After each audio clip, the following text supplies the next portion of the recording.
నమస్తే, నేను journalist Srinivas. Welcome to U five news. రాష్ట్రంలో ఉండి నియోజకవర్గానికి సంబంధించి అత్యంత కీలకమైన పరిణామం తెలుగుదేశం పార్టీ ఎలా ఇక్కడ ఆవిర్భావం నుంచి ఇప్పటి వరకు కంచుకోటగా ఆవిర్భవించింది. ఈ నియోజకవర్గం ఎందుకు ఇంత బలోపేతంగా అయిందనే అంశాలను మన సీనియర్ నాయకులు ఉన్నాబత్తు సుబ్బారావు గారిని అడిగి చాలా సమాచారం తెలుసుకున్నాం. అయితే మరింత సమాచారం 1994లో ఏ నాయకుడైతే తమకు కావాలని ఊరు వాడంతా కదిలి వచ్చారో అటువంటి నందమూరి తారక రామారావు గారిని పదవి నుంచి దింపేయడం కారణాలేంటి, 2004లో ఇక్కడ ఎందుకు కాంగ్రెస్ పార్టీ గెలిచింది, అప్పుడుకున్న అనేక సమీకరణాలను ఆయన అడిగి తెలుసుకుంది. నాయకులు సుబ్బారావు గారిని అడిగి మరింత సమాచారం తెలుసుకుంది. నమస్కారం సుబ్బారావు గారు. గత వారం మనం చర్చించుకున్నాం అసలు ఉండి నియోజకవర్గంలో తెలుగుదేశం పార్టీ ఎలా స్టార్ట్ అయింది, అక్కడి నుంచి ఎలా ఎదిగిందని చూసుకుంది. 94 వరకు కూడా తెలుగుదేశం పార్టీ ఎటువంటి ఒడిదుడుకులు, చిన్నపాటి ఒడిదుడుకులు ఉన్నా పెద్ద ఎత్తున ప్రభావితం కాదు. కానీ 94లో మీరు ఎవరైతే నాయకుడిగా తెలుగుదేశం పార్టీ ఎవరైతే స్థాపించారో ఆ నాయకుడినే పదవీచ్యుతం చేశారు. అప్పుడు అసలు కాన్స్టిట్యున్సీ ఏం జరిగింది, మీ ఎమ్మెల్యే గారు ఏ విధంగా స్పందించారు? తెలుగుదేశం పార్టీ ఏర్పడిందే తెలుగువాడి ఆత్మగౌరవం కోసం. అది ఆనాడు ఎమర్జెన్సీ టైంలో ప్రజలు వ్యతిరేకించడంతో జనతాదళ ప్రభుత్వం ఏర్పడి ఆ జనతాదళ ప్రభుత్వం నాయకుల పట్టుదల వల్ల విడిపోయి మళ్ళీ శ్రీమతి ఇందిరాగాంధీ గారు ప్రధానమంత్రి ఎవరైతే ప్రజలు వ్యతిరేకించారో వాళ్ళ అఖండమైన మెజారిటీతో పట్టం కట్టించండి. ఆ ధర్మిల అది ఎప్పుడైతే జరిగిందో ఆ తరువాత ఆంధ్రప్రదేశ్లోని తెలుగువారి అందరికీ కూడా మరీ ముఖ్యంగా ఆనాటి ముఖ్యమంత్రి టంగుటూరి అంజయ్య గారికి పట్ల ఢిల్లీ పెద్దలు వ్యవహరించిన తీరు చాలా అవమానకరంగా ఉండటంతో ప్రతి ఒక్కరిలో కూడా ఆత్మాభిమానం ఎన్టీ రామారావు గారి నుంచి మొట్టమొదటి వచ్చిన పదం తెలుగు జాతి ఆత్మగౌరవం కోసం ఏర్పడిందే తెలుగుదేశం పార్టీ. ఆయన ఏనాడైతే ఆ మాట అన్నారో అక్కడి నుంచి కూడా ఆయన ఉన్నంత వరకు కూడా తెలుగు జాతి ఆత్మగౌరవాన్ని ఆ పార్టీ కాపాడుకుంటూ వచ్చింది. మధ్యలో ఒకే ఒకసారి అంత మహానుభావుడికి కూడా 1994 వచ్చేటప్పటికి ఆయనకు ఉండేటువంటి పరిస్థితిని ఆసరాగా చేసుకుని లక్ష్మీ పార్వతి గారు ఆయన దగ్గరికి ఆత్మకథ రాస్తానని ప్రవేశించటం, అది రాసే క్రమంలో అనేకమైన లోతైన విషయాలు సృష్టించవలసిన అవసరం ఉంది కాబట్టి ఆ సమయంలో ఆ సమయాన్ని కూడా ఆవిడ ఆసరాగా తీసుకుని ఆవిడ రాజకీయాల్లో ప్రవేశించడం జరిగింది. దానికి అప్పటి వరకు కూడా రాజకీయాలంటే సాంప్రదాయ కుటుంబాలు, కాస్త సంపన్నులు, రాజకీయాల పట్ల పూర్తి అవగాహన ఉన్న పెద్ద మనుషులే ఎమ్మెల్యేలుగా ఎంపీలుగా వచ్చేవారు. అటువంటి పరిస్థితిలో లక్ష్మీ పార్వతి గారు ఎప్పుడైతే ప్రవేశించిందో షార్ట్ కట్ లో నాయకులు అవ్వాలని కళ్ళగన్న ప్రతి ఒక్కరూ కూడా ముందుకొచ్చి పార్టీని, సీనియారిటీని, సాంప్రదాయాల్ని పక్కన పెట్టి ముందుకు రావడం జరిగింది. అదే టైంలో ఆయన కొన్ని వివాదాస్పదమైన నిర్ణయాలు కూడా తీసుకోవడం జరిగింది.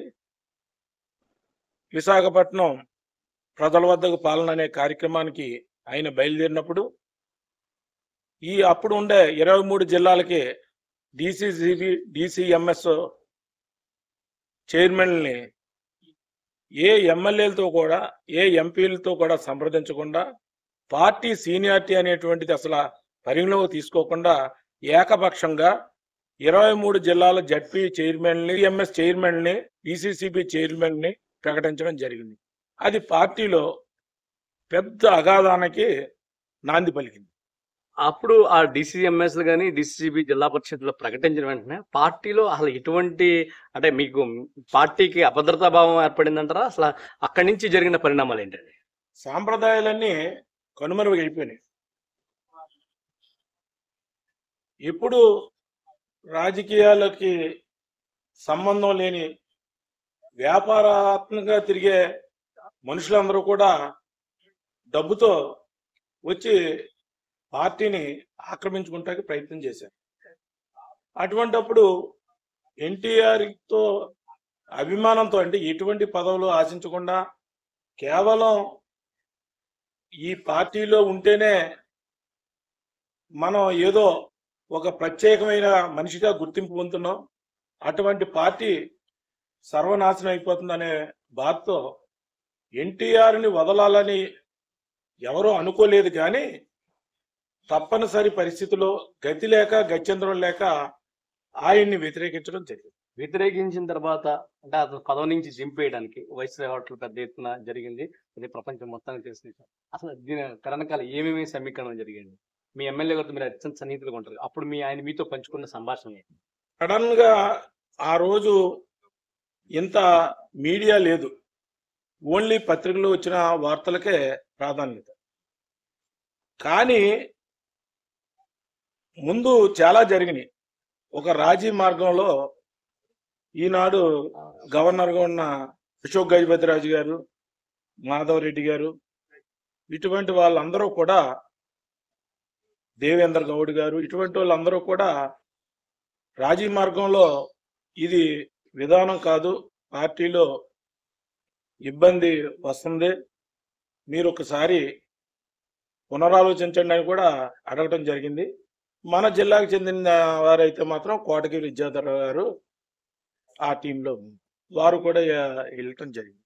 కానీ ఒక నిర్ణయం తీసుకుంటే వెనక్కి తిరిగి చూడని ఎన్టీఆర్ గారు పార్టీ విషయంలో కూడా ఆయన అదే స్టాండ్ మీద ఉండటం వల్ల పార్టీని కాపాడుకోవటం కోసం ఈ శాసనసభ్యులందరూ కూడా ఆయన వ్యతిరేకంగా పనిచేయడం జరిగింది.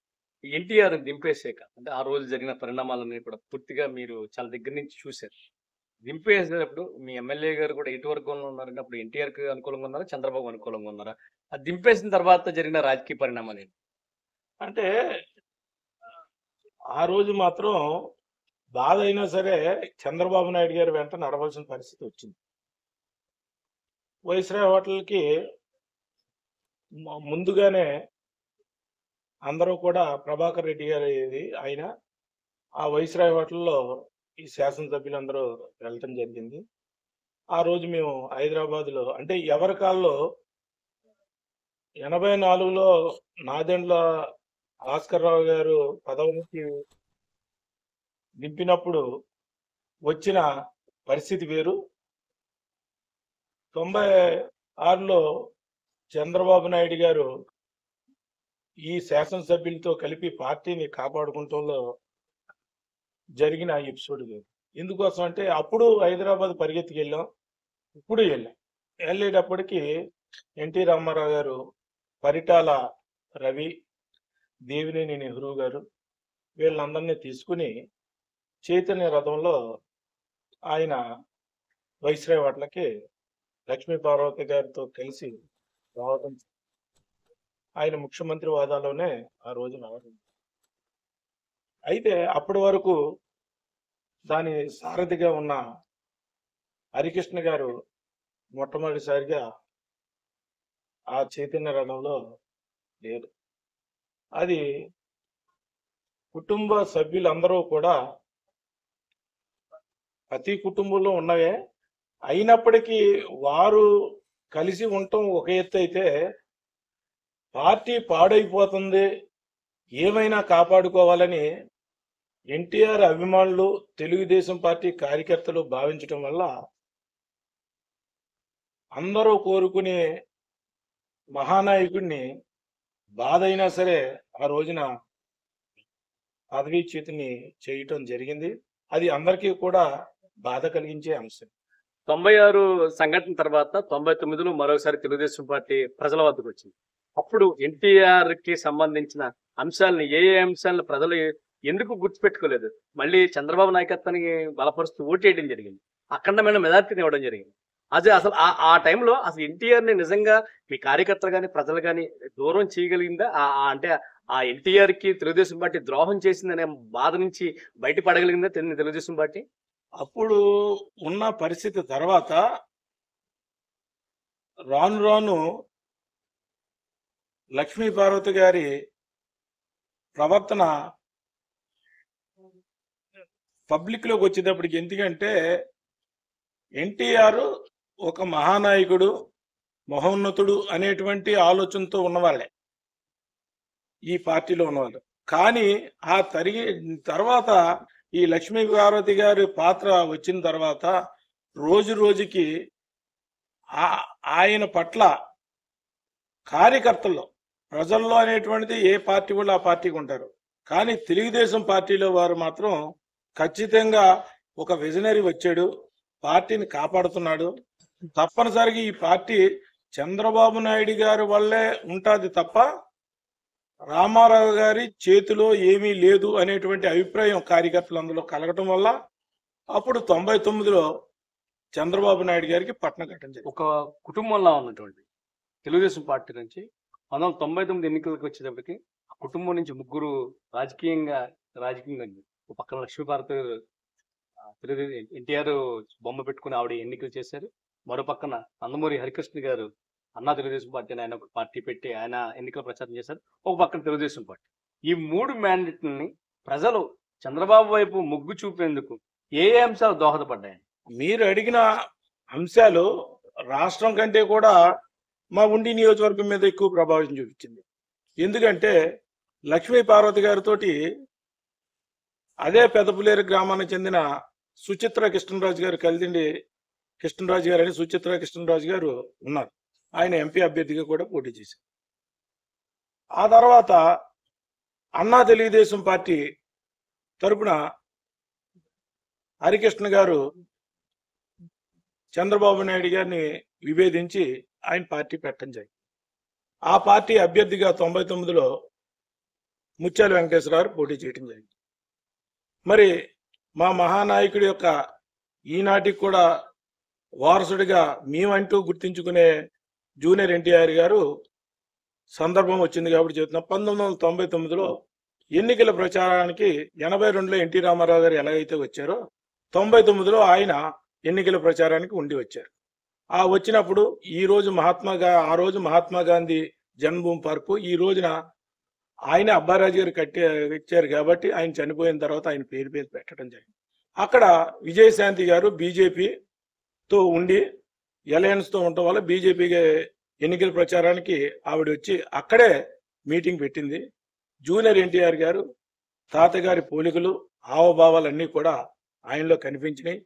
ఆ మీటింగ్ జరుగుతుండగా ఆ రోడ్డు మీద ఆయన దగ్గర చూసిన ఫైర్ చూస్తే భవిష్యత్తులో ఈయన ఎప్పుడైనా ఒక కళాకారుడిగే కాదు, ఆ మాటలు అన్నీ కూడా ఎన్టీ రామారావు గారిని గుర్తు చేయడం జరిగింది. మరి మాకైతే మాత్రం ఇవన్నీ ఇబ్బందికర సంఘటనలే జరిగినాయి. కాకపోతే కేవలం పార్టీని కాపాడుకోవాలనేటువంటి ఉద్దేశంతో ఆ రోజు ఉండే ఈ సాంప్రదాయబద్ధంగా ఉన్న రాజకీయ నాయకులే ఇంచుమించు 2004 వరకు ఆ పార్టీలో ఉన్నారు. ఆ తర్వాత ఇంకా డిఫర్ అయి కొంచెం ఇటు పార్టీ అధికారంలో పోయిన తర్వాత తప్పుకోవడం జరిగింది. కానీ పూర్తిగా పెద్ద పెద్ద కుటుంబాల వారు, సంపన్నులు, చదువుకున్న వాళ్ళందరూ కూడా ఆ పార్టీలో ఉన్నారు. ఎన్టీ రామారావు గారు మాత్రం పిలిచి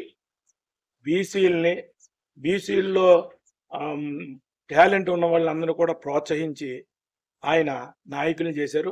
వాళ్ళే ఇప్పటికీ కూడా కొనసాగుతారు. 94లోను 99 ఎన్నికల్లో కూడా అంటే ఎన్టీఆర్ హయాంలో 94 ఎన్నికలు చూశారు మీరు. 99లో చంద్రబాబు నాయకత్వంలో ఎలక్షన్కి వెళ్ళారు. ఈ 2 ఎలక్షన్లలో మీకు ప్రత్యేకంగా కనిపించిన సంఘటన అంటే అప్పుడు ఎన్టీఆర్ మాన్యా మీద ఎలక్షన్ నడిచింది, ఇప్పుడు చంద్రబాబు విజనరీ మీద. అంటే 96 సంఘటన తర్వాత 3 సంవత్సరాల కాలంలో చంద్రబాబు తెలుగుదేశం పార్టీలో పట్టు ఎలా సాధించారు? ఎన్టీఆర్ పార్టీ పెట్టిన తర్వాత ఆయన మనసులో ఉన్నది నోటంట వచ్చేది. ఇప్పట్లాగా ఎలక్షన్ మేనిఫెస్టో కమిటీలు అటువంటి ఏమీ లేవు. కూడు గూడు గుడ్డ మూడే నినాదాలు. పేదవాళ్ళకి భోజనం పెట్టాలి, 2 రూపాయలకి బియ్యం, కిలో బియ్యం, అలాగే పక్కా గృహాల నిర్మాణం. అప్పటి వరకు తాటాకిళ్ళితో ఉండి ఒక బంగాళా పెంకిళ్ళితో ఇటుకలతో కట్టడం. ఆ తర్వాత గుడ్డ చేనేత కార్మికులకి ఉపాధి కోసం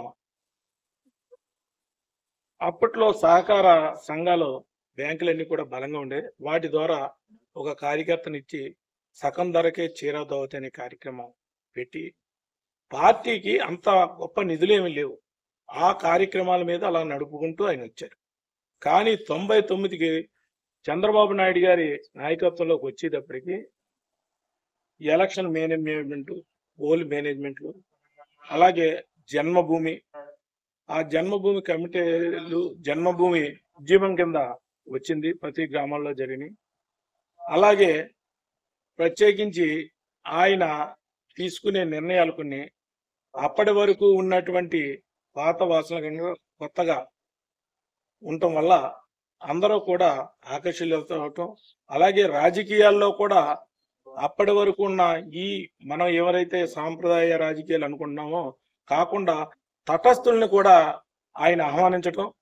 ఆ తటస్థులు కూడా ఎన్టీ రామారావు గారు బీసీ వర్గాల్ని, వీళ్ళని, టాలెంట్ ఉన్న వాళ్ళని ఎలా అయితే ప్రోత్సహించారో, రాజకీయాలకు దూరంగా ఉండిన యువకుల్ని, రాజకీయాల్లో అంటే ఎందుకు అనే ఉన్న పారిశ్రామికవేత్తల్ని, ఏ పార్టీకి సంబంధించిన నాయకులను అందరినీ కూడా, తటస్థులందరినీ కూడా రాజకీయాల్లోకి ప్రోత్సహించి రిటైర్ అయిన బ్యూరోక్రాట్స్ ని అందరినీ కూడా అది ఒక వేవ్ కింద తీసుకురావడం. తెలుగుదేశం పార్టీ ఆవిర్భవించిన తర్వాత అసలు ఓటమే తెలియని ఉండి నియోజకవర్గంలో మొట్టమొదటిసారి 2004 ఎన్నికల్లో ఇక్కడ తెలుగుదేశం పార్టీ ఓడిపోవడం జరిగింది. అదొక అంశం అయితే, రెండో అంశం ఏంటంటే అప్పటి వరకు అన్ని మీరే నడిపించిన తెలుగుదేశం పార్టీ ఉండి నియోజకవర్గంలో కేర్ ఆఫ్ టీడీపీ అంటే మీరుగా చూపించే చిరునామా ఒక్కసారిగా చెరిగిపోయింది. మీరు అబ్బాయి రాజుకి బాగా దూరంగా వచ్చేసారు. దీనికి కారణం ఏంటండి? అంటే ఇప్పుడు నేను చెప్పి అన్నీ కూడా అందరూ జీవించి ఉన్నారు కాబట్టి ఇది అందరికీ తెలుసున్న విషయం. ఉంది కాన్స్టిట్యున్సీ అంటే ఇంతకు ముందు మీకు తెలుగుదేశం పార్టీకి ఎవరైతే ఈ నియోజకవర్గంలో ఉండి బయట ఎమ్మెల్యేలు ఇంతమంది నాయకులు ఉన్నారన్నానో, అలాగే కాంగ్రెస్ పార్టీలో కూడా అబ్బాయి రాజు గారికి ఒక్కో ఎన్నికలకి ఒక్కో కాంగ్రెస్ నాయకుడు సపోర్ట్ చేసేవారు. అటువంటి నాయకులు అందరూ కూడా చాలా పెద్ద స్థాయి నాయకులు. వాళ్ళందరూ కూడా మొట్టమొదటిసారిగా 2004లో కలవటం జరిగింది. వేరువేరుగా ఒకరు పోటీ చేస్తే ఇంకొకరు వెన్నుపోటు పడటం ఆ కాంగ్రెస్ పార్టీలో అలా జరిగేది. కానీ 2004కి వచ్చేటప్పటికి అందరూ ఐక్యతగా ఉంటాం. ఆ తర్వాత స్థానికంగా వచ్చేటప్పటికి అబ్బాయి రాజు గారు ఏ రోజు కూడా కొన్ని విషయాల్లో ఆనాటికి ఏదైనా ఒక స్థానికంగా ఉన్న ప్రజాప్రతినిధులు కానీ ఒక స్థాయి నాయకులు ఆయన్ని ఏదైనా అడిగినప్పుడు జనరల్గా జరిగేదే తప్ప వ్యక్తిగతంగా ఇంట్రెస్ట్ తీసుకుని ఏ పని చేసేవారు కాదు. అది సుదీర్ఘకాలం 5 టర్మ్లు అవటం వల్ల వాళ్ళందరూ కూడా ఆయన పట్ల ఆసక్తి తగ్గింది. కాకపోతే అప్పుడు జరిగిన కొన్ని సంఘటనలు లోకల్ బాడీస్ వచ్చేటప్పటికి ఓసీ జనరల్ సీటు బీసీకి ఇవ్వటం జరిగింది. అలాగే బీసీ జనరల్ సీటు లేడీకి ఇవ్వటం జరిగింది. అవి కేవలం పట్టుదలతో కొన్ని కార్యక్రమాలు, ఆయన లేరు కాబట్టి కొన్ని విషయాలు చెప్పకూడదు. అది నా వల్ల కూడా జరిగినాయి, కానీ ప్రభావం మాత్రం ఆయన మీద పడింది. అప్పుడు నేను నా గురించి అన్ని ఆయన తెలుసున్నప్పటికీ నేను ఏ రోజు అప్పటికి ఇప్పటికీ కూడా ఒక వార్డు మెంబర్గా కానీ ఒక నామినేట్ పదవికి కానీ నేను పోటీ చేయలేదు, ఎప్పుడూ అడగలేదు.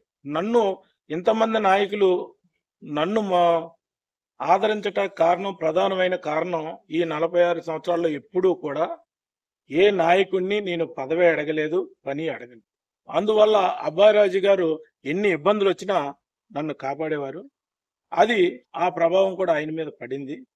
అలాగా ఇది ఆయనకి నాకు సంబంధించిన వ్యవహారం కాబట్టి కొంచెం ఇబ్బందులకు గురి అవటం, నేను బయటికి రావటం. నేను పార్టీని అయితే నేను వదిలి రాల, నన్ను మాత్రం పార్టీ నుంచి పంపించారు. అది ఆనాడు ఆయన క్రమశిక్షణ శాఖ సంఘం రాష్ట్రానికి అధ్యక్షుడైన అయినప్పటికీ అది ఆయన మధ్య నా మధ్య ఉండి ఆఖరికి కూడా ఆయన ఆఖరి వరకు, ఎందుకంటే నేను తెలుగుదేశం పార్టీ ఆవిర్భావం అయిన తర్వాత మొట్టమొదటి శిక్షణా శిబిరం గండిపేటలో జరిగింది.